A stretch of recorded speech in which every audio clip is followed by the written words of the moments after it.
Takže otevřít si adresář, kam jsem to stáhl, otevřít si adresář s hrou. Jednoduše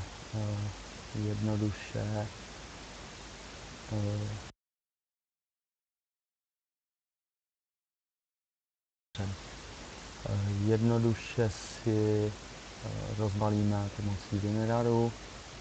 Pokud WinRAR nemáte, není problém stáhnout například ze Slunečnice.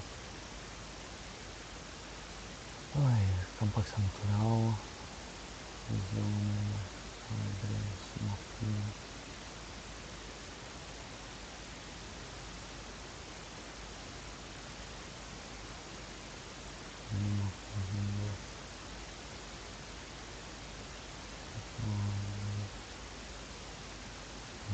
Od tweakera, tady ho máme, takhle se to rozbalí jednoduše, se zavře, to se otevře. Tyto dva exekáče překopírujeme do kořenové složky hry. Tady mi to píše, že už to obsahuje, samozřejmě, já už to tam mám, přesunout, nahradit.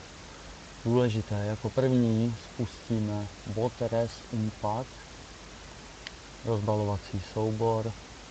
Dobré je udělat si zálohu pomocí tohoto čudliku.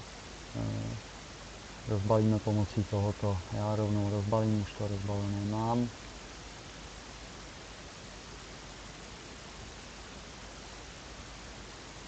Spustí se ještě dávkový soubor.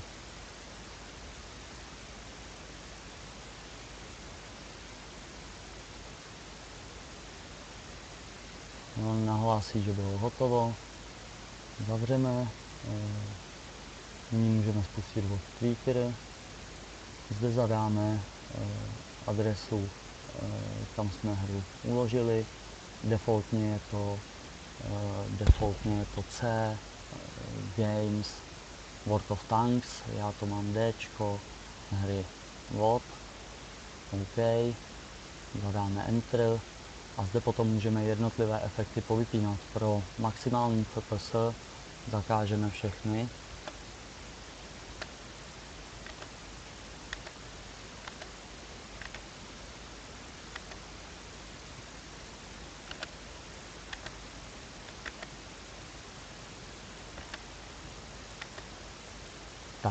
Takto by měly být maximální FPS.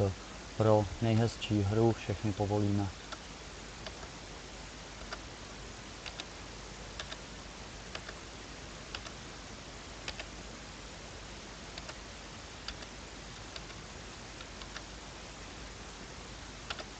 Toto je jednoduchý návod, jak si zvýšit FPS ve hře World of Tanks.